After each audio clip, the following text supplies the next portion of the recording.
이번 분석을 시작하기 앞서 투자 판단의 최종 책임은 투자자 본인에게 있다는 점을 명확히 말씀드립니다. 저희는 단순 참고용 정보나 분석을 제공할 뿐 특정 종목이나 섹터에 대해 매수나 매도를 절대 추천하는 것이 아닙니다. 자, 오늘은 정말 흥미로운 주제를 가져왔습니다.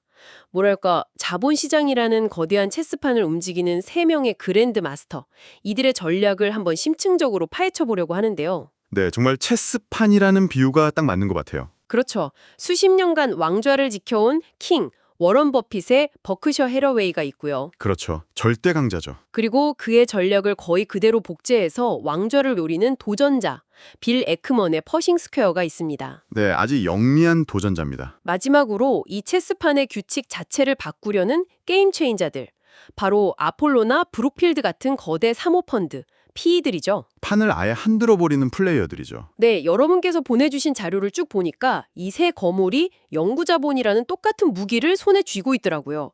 그런데 이걸 사용하는 방식, 싸우는 방식은 완전히 달라요. 오늘 이들의 수싸움이 미래 자본시장을 어떻게 바꿀지 한번 집중적으로 들여다보겠습니다. 네, 좋습니다. 이 복잡한 경쟁 구도를 제대로 보려면 한 세 가지 정도의 렌즈가 필요해요. 세 가지 렌즈요? 네, 첫째는 돈으로 살 수 없는 힘이죠. 바로 문화적 거버넌스입니다. 문화적 거버넌스? 그리고 둘째는 돈을 얼마나 똑똑하게 쓰는지, 자본 배분 효율성을 봐야 하고요. 네. 마지막으로 이들의 핵심 무기인 보험 자금, 즉 플로트 규모의 리스크 수익률 곡선입니다. 이 세 가지 관점으로 보면 각 플레이어의 진짜 속내, 그리고 강점과 약점이 아주 명확하게 보일 겁니다. 와, 분석들이 정말 흥미롭네요. 특히 첫 번째로 말씀하신 문화적 거버넌스라는 말이 확 와닿는데요. 그럼 그 관점에서 절대 강자 워런 버핏의 버크셔 SOA부터 한번 해부해보죠. 네, 그게 순서일 것 같네요. 버크셔의 성공 비결이 단순히 투자를 잘해서만은 아니라고들 하잖아요. 진짜 핵심 무기는 뭐였을까요? 핵심은요, 사실 아주 단순하면서도 그래서 더 강력한 약속 하나에 있었어요. 약속이요? 네, 바로 우리는 영원한 주주, 퍼머넌트 쉐어홀더가 되겠다는 약속이에요. 여러분이 보내주신 자료에도 잘 나와 있지만 사모펀드, 그러니까 PE들은 보통 5년에서 7년 안에 회사를 되팔아야 하는 출구 압력이라는 게 있거든요. 아, 펀드 만기 때문에요. 맞습니다. 태생적인 한계죠. 그러니까 인수된 회사 입장에서는 뭐랄까 언제 팔려나갈지 모르는 시한부 인생인 셈이에요. 잠시만요. 그러면 버핏은 정반대의 약속을 했다는 거네요. 보통 회사를 인수하면 막 경영에 간섭하고 구조 조정부터 하는 게 일반적인데 그렇죠. 버핏은 그냥 당신 회사를 영원히 보유할 거고 경영은 당신에게 전부 믿고 맡기겠다. 이 한마디가 핵심 무기였다. 이 말씀이신가요? 정확합니다. 바로 그 믿음이 돈보다 더 비싼 가치를 만들어낸 거죠.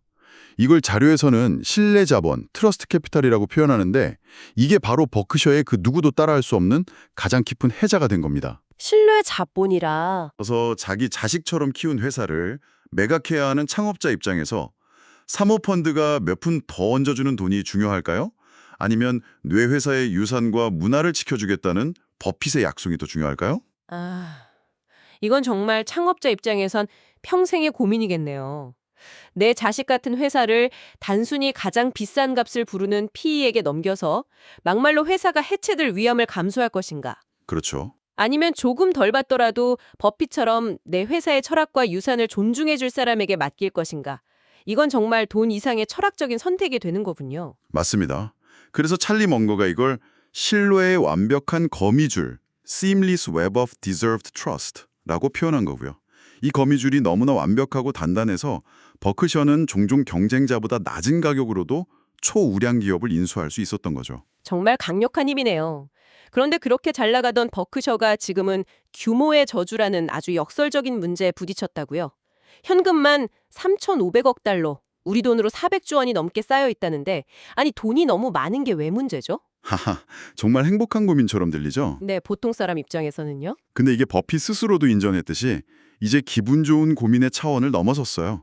버크셔의 시가총액이 1조 달러에 육박하다 보니까 이제 웬만한 규모의 투자로는 회사 전체 실적에 뭐랄까 티도 안 나는 상황이 된 거죠. 아, 바늘로 코끼리를 찌르는 격이군요. 네, 자료에서 표현한 대로 바늘을 움직이려면 최소 수백억 달러, 그러니까 수십조 원짜리 초대형 딜을 해야만 의미가 있다는 거예요. 와, 수십조 원. 네, 그런데 그런 매물이 시장에 흔한 것도 아니고요.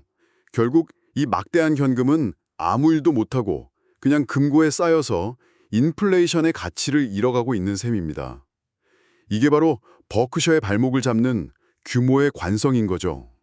정리해보면 버크셔의 딜레마는 현금이 너무 많아서 오히려 투자 효율이 떨어진다는 거군요. 마치 창고에 명품 옷이 가득한데 그걸 입고 갈 파티가 없는 셈이네요. 아주 적절한 비유입니다. 거대해서 오히려 움직이지 못하는 이 약점이 역설적으로 빌 에크먼 같은 다른 플레이어들에게는 기회의 문을 열어주고 있는 거고요. 아, 바로 그 지점이 정말 흥미롭네요. 거인이 너무 커서 허리를 굽히지 못하니까 그 발밑에 떨어진 동전을 재빠르게 줍는 플레이어가 있다는 말씀이시죠? 정확합니다. 그 얘기는 잠시 후에 더 자세히 해보고요. 버핏 이후의 버크셔는 그럼 어떻게 될까요? 이제 그레가벨 체제가 시작될 텐데 어떤 모습일지 궁금해요. 빌 에크먼도 아벨을 뛰어난 운영 전문가라고 아주 높이 평가했더라고요. 네, 아벨 체제에서는 크게 두 가지 변화가 예상돼요. 어떤 변화일까요? 첫째는 운영 효율성을 강화하고 ESG 흐름에 적극적으로 동참하는 겁니다. 아벨은 버크셔 해스웨이 에너지, BHE를 이끌면서 이미 자기 실력을 증명했거든요. 아, 에너지 자회사 말씀이시죠? 네, 신재생 에너지에 정말 막대한 투자를 하면서도 회사를 성공적으로 키워냈어요. 이런 지속 가능성을 중시하는 경험을 버크셔 전체에 이식하려고 할 겁니다. 버핏 시대와는 좀 다른 색깔이 나오는 거죠. 운영 전문가로서의 강점을 살려서 거대한 버크셔 제국을 현대화하고 효율화하겠군요. 그럼 두 번째 변화는 뭔가요? 주주 환원 정책의 변화가 불가피할 거예요. 이건 거의 확실합니다. 주주 환원이요? 네, 시장은 버핏에게는 거의 무한한 인내심을 보여줬어요. 버핏이니까 다 생각이 있겠지 하면서 400조 원의 현금을 그냥 쌓아두는 걸 용납해죠. 그렇죠. 현인이니까요. 하지만 아벨은 버핏이 아니잖아요.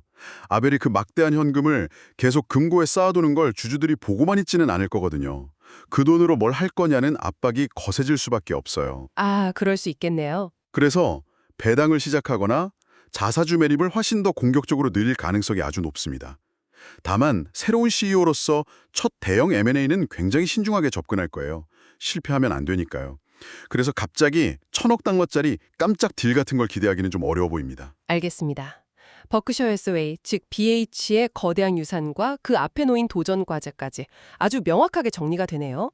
그럼 이제 이 거대한 공룡이 만들어낸 틈새를 파고드는 플레이어, 빌 에크먼의 퍼싱 스퀘어, PS 이야기로 넘어가 보죠. 네, 아주 재미있는 플레이어죠. 한때는 정말 공격적인 행동주의 투자자로 유명했는데 요즘엔 버핏의 충실한 제자처럼 변했다고요? 맞아요. 정말 180도 바뀌었죠. 예전에는 막 기업 이사회랑 싸우고 그랬는데 이제는 예측 가능한 현금 흐름을 만드는 소수의 우량 기업에 장기 투자하는 거의 버핏과 흡사한 방식을 쓰고 있어요. 그런 느긋한 투자가 어떻게 가능한 거죠? 헤지펀드 아니었나요? 좋은 질문입니다. 그게 가능한 건 퍼싱 스퀘어 홀딩스, 즉 PSH가 가진 아주 독특한 구조 덕분이에요. 바로 폐쇄형 펀드 구조입니다. 폐쇄형 펀드 구조요? 일반 헤지펀드랑은 뭐가 다른 건가요? 일반적인 개방형 펀드는 투자자가 돈을 빼달라고 하면 펀드 매니저가 가지고 있던 주식이나 채권을 팔아서라도 돈을 내줘야 해요.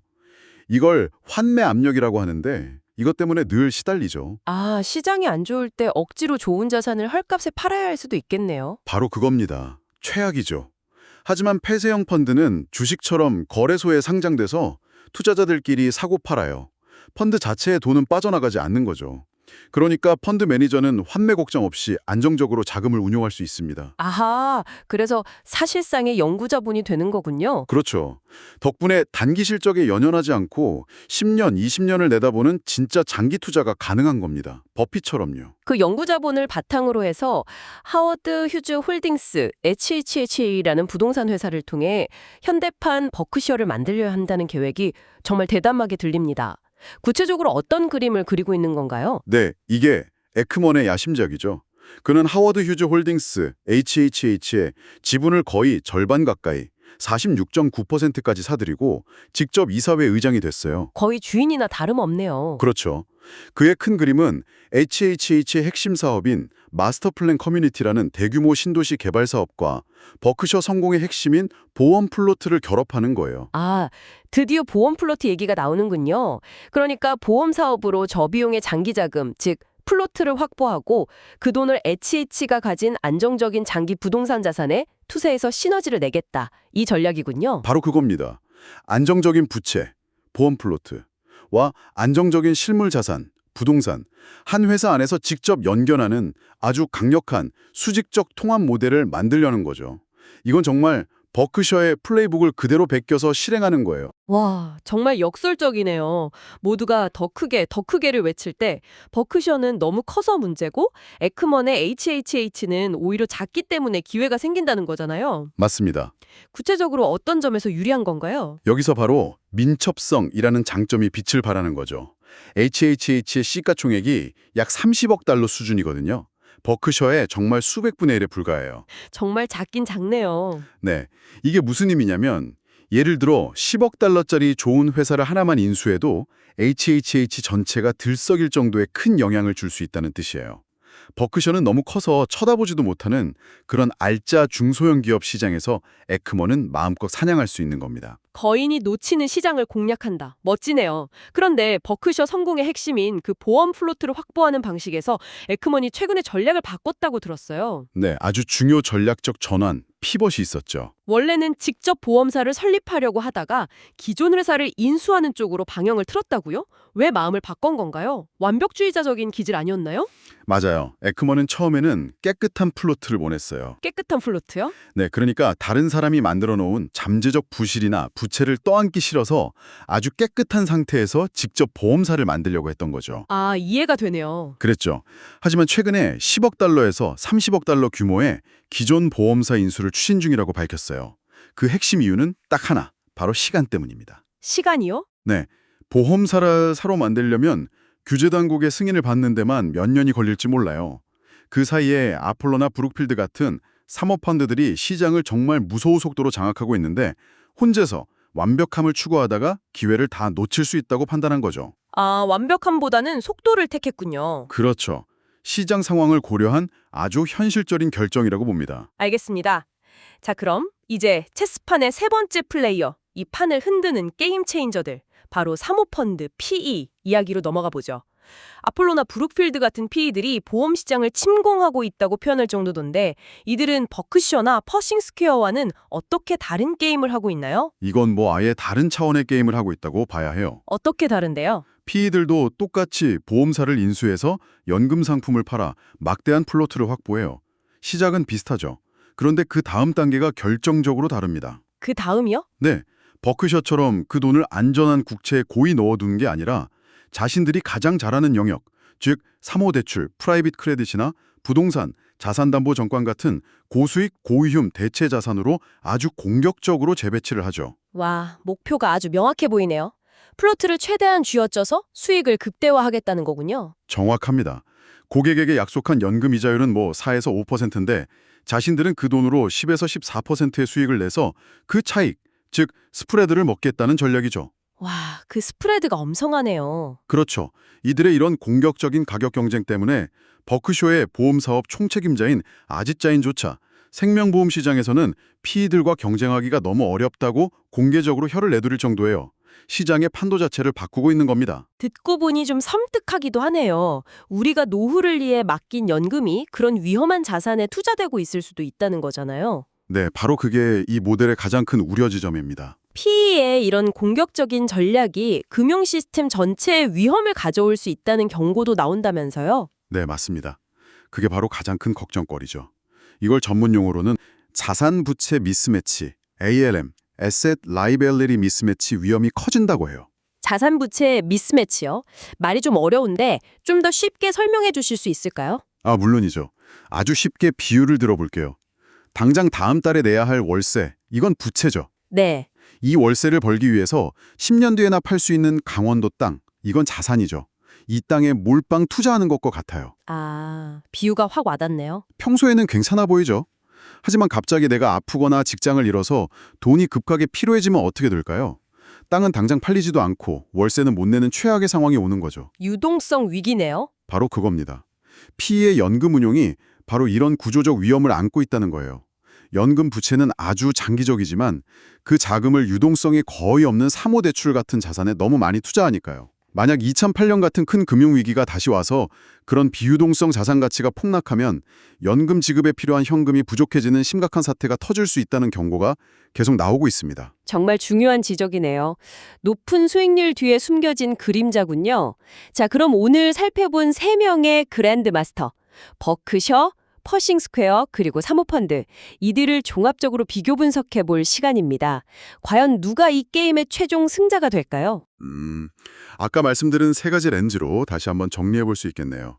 영속성, 자본 배분, 위험 관리. 네, 하나씩 짚어주시죠. 먼저 영속성 측면에서는 신뢰라는 무형의 문화자산에 기반한 버크셔가 압도적 1위예요. 이건 이견이 없죠. 그렇죠. 그 다음이 폐쇄형 폰드라는 구조적 안정성을 가진 퍼싱 스퀘어고요.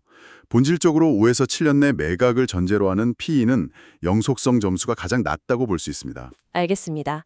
그럼 두 번째, 자본 배분 역량은요? 자본 배분에서는 각자의 장단점이 정말 뚜렷해요. 버크셔는 규모의 제약이라는 족쇄에 묶여 있고요. 퍼싱 스퀘어와 HHH는 작은 덩치를 민첩성이라는 무기로 아주 잘 활용하고 있죠. PE는 어떤가요? PE는 막대한 미소진 자금, 드라이 파우더를 바탕으로 한 압도적인 자금 동원력이 가장 큰 특징입니다. 시장의 딜을 거의 다 빨아들이고 있으니까요. 마지막으로 위험 관리는 어떻게 비교할 수 있을까요? 이게 제일 중요할 것 같은데요. 네, 위험 관리를 보면 철학의 차이가 극명하게 드러나요. 버크셔는 플로트를 단기 국채 같은 초안전 자산에 묶어두는 가장 보수적인 플레이어입니다. 네. 반면 PE는 공격적인 자산 배분으로 비유동성 위험, 즉 유동성 위기 리스크가 가장 높죠. 그리고 그 중간쯤에 있는 퍼싱 스퀘어는 버크셔 모델을 따라가려고는 하지만 좋은 보험사를 인수하는 과정에서 예상치 못한 부실이라는 폭탄을 떠안을 수 있는 실행 위험이 존재하고요. 이들의 경쟁 때문에 M&A 시장의 풍경 자체가 바뀌고 있다는 분석도 아주 흥미로웠어요. 기업을 파는 창업자 입장에서 완전히 새로운 선택의 기로에 놓이게 됐다는 거잖아요. 맞습니다. 이제 기업 매각은 단순히 누가 가장 높은 가격을 부르는가의 1차원적인 문제가 아니에요. 그럼 어떤 문제가 된 거죠? 내 유산을 보존할 것인가? 아니면 가격을 극대화할 것인가? 라는 아주 고차원적인 딜레마에 빠지게 된 거죠. 와, 선택지가 완전히 달라졌군요. 레거시냐, 돈이냐. 그렇죠. 버크셔나 퍼싱 스퀘어는 창업자에게 문화적 프리미엄을 제시하는 거예요. 당신이 평생 일군 기업의 문화와 영속성을 우리가 보장하겠다는 약속이죠. 네. 반면에 PE는 높은 레버리지를 이용해서 재무적 프리미엄, 즉 가장 높은 현금 가격을 제시하고요. 우리가 가장 비싸게 사주겠다는 거죠. 이 때문에 버크셔 같은 회사가 예전처럼 합리적인 가격에 좋은 기업을 인수하기가 점점 더 어려워지고 있는 현실입니다. 그렇군요. 시장의 룰이 바뀌고 있네요. 자, 그럼 마지막으로 이 세 거인의 미래와 시장에 미칠 영향에 대해 최종적으로 정리해 주시죠. 네. 버크셔 해서웨이는 그레가벨 체제에서 문화적 유산을 지키면서도 막대한 현금에 대한 주주들의 압박 때문에 주주 환원을 늘리고 ESG 중심의 투자를 강화하는 방향으로 진화할 겁니다. 퍼싱 스퀘어와 HWH의 성공 여부는 결국 확보한 보험 플로트를 얼마나 잘 활용하는지에 달렸어요. 부동산과 보험의 시너지를 성공적으로 증명한다면 이건 정말 독특하고 강력한 버크셔 2.0 모델이 될 수도 있습니다. 사모펀드는 어떻게 될까요? 규제 이야기도 나왔는데요. 네, 마지막으로 사모펀드의 플로트 모델은 당분간은 고수익을 내면서 사모대출 시장을 계속 키울 거예요. 하지만 그 안에 내재된 시스템 리스크에 대한 우려 때문에 조만간 금융당국의 더 강력한 규제나 감독을 받게 될 가능성이 매우 높다고 봅니다. 오늘 세 거인의 각기 다른 전략을 정말 깊이 있게 살펴봤는데요. 자, 이걸 듣고 계신 여러분께 마지막으로 질문을 하나 던져보고 싶습니다. 만약 여러분이 영구 자본이라는 이 막당한 무기를 손에 쥔다면 어떤 길을 선택하시겠습니까? 흥미로운 질문이네요. 버핏의 신뢰와 안정성, 에크먼의 민첩한 복제와 시너지, 아니면 사모펀드의 공격적인 수익 극대화.